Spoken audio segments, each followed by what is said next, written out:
In seconds, Jasmine Crockett exposed Mike Johnson so cleanly, so surgically, that people in the room just froze. In segundos, ella lo dejó sin palabras. And you're about to see exactly how it unfolded. If you think you've seen political embarrassment before, trust me, you haven't seen this. Not like this.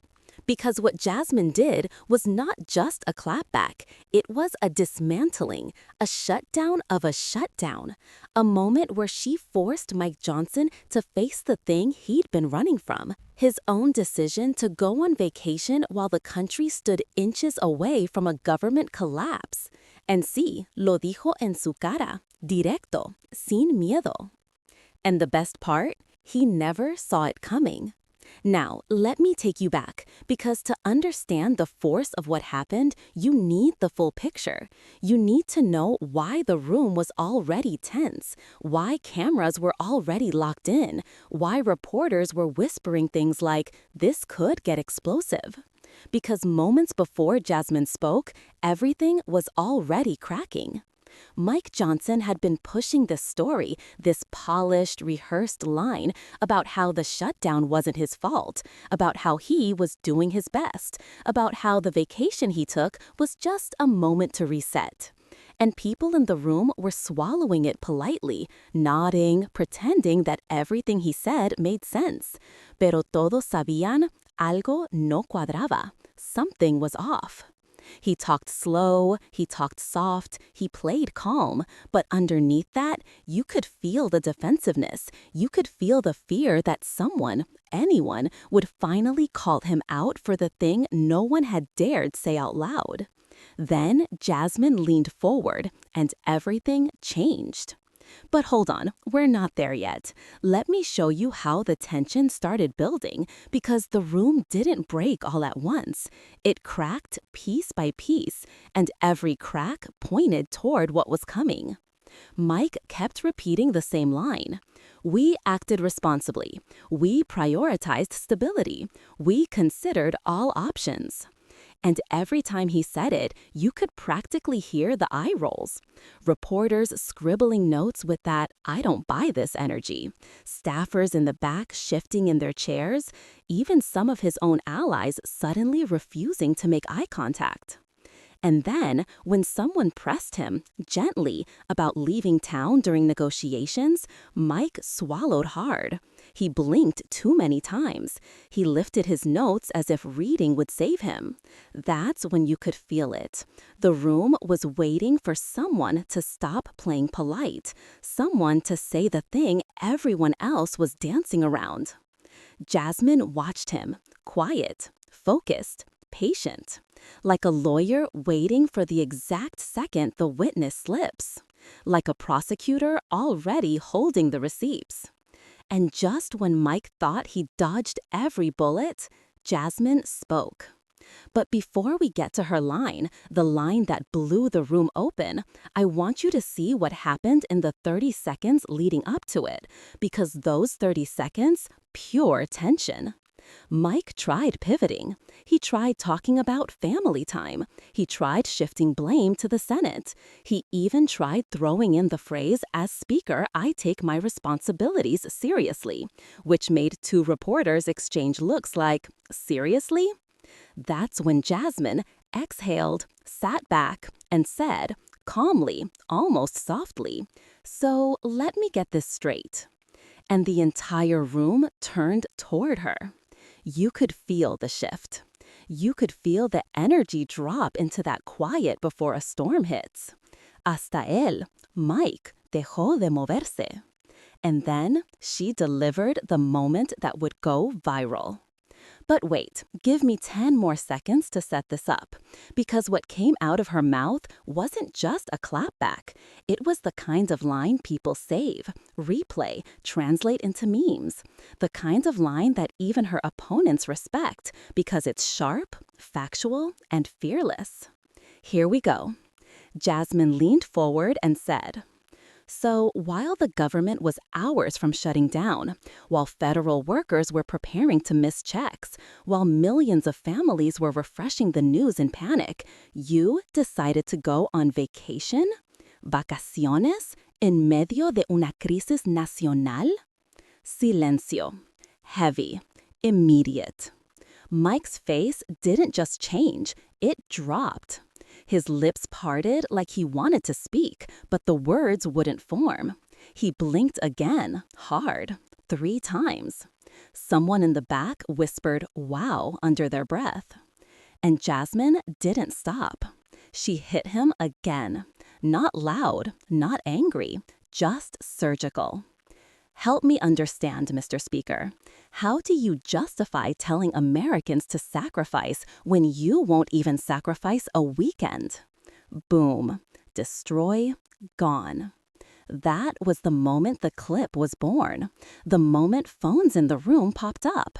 The moment the hashtag started forming in people's heads. The moment he knew the story was no longer under his control. But Jasmine wasn't finished. She continued, slow, steady. Because leadership isn't leaving the country on edge and then leaving the city too.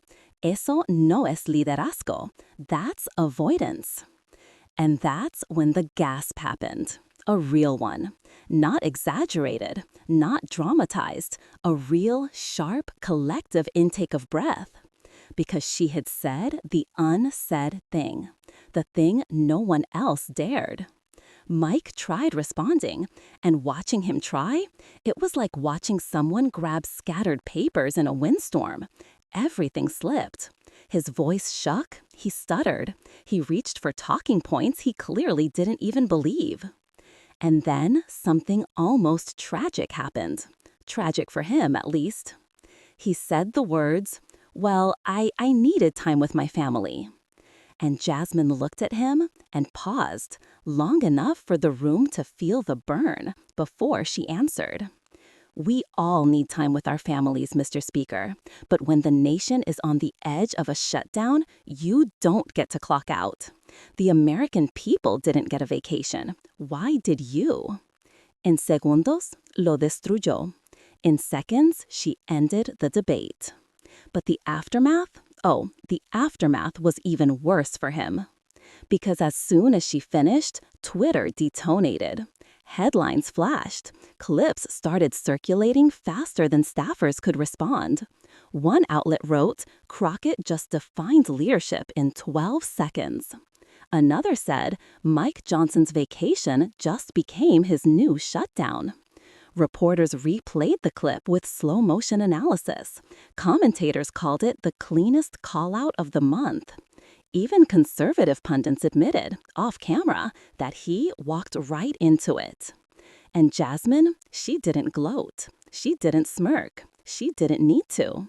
She just sat back like someone who delivers truth for a living and leaves the pieces for everyone else to sweep up. But let's break down why she won that moment. Because it wasn't only about the words she used. It was her timing, her composure, her emotional intelligence, her ability to make the room lean in, not lean back.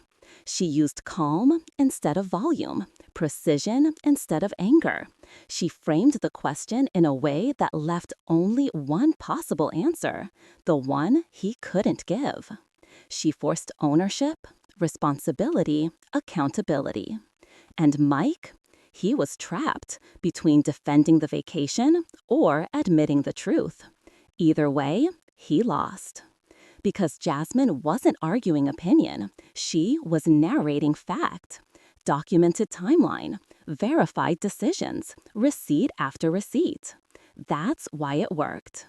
And here's what makes it even more powerful. She never attacked him personally. She attacked the choice, the leadership failure, the moment of absence during crisis. And that line hits harder than any insult ever could.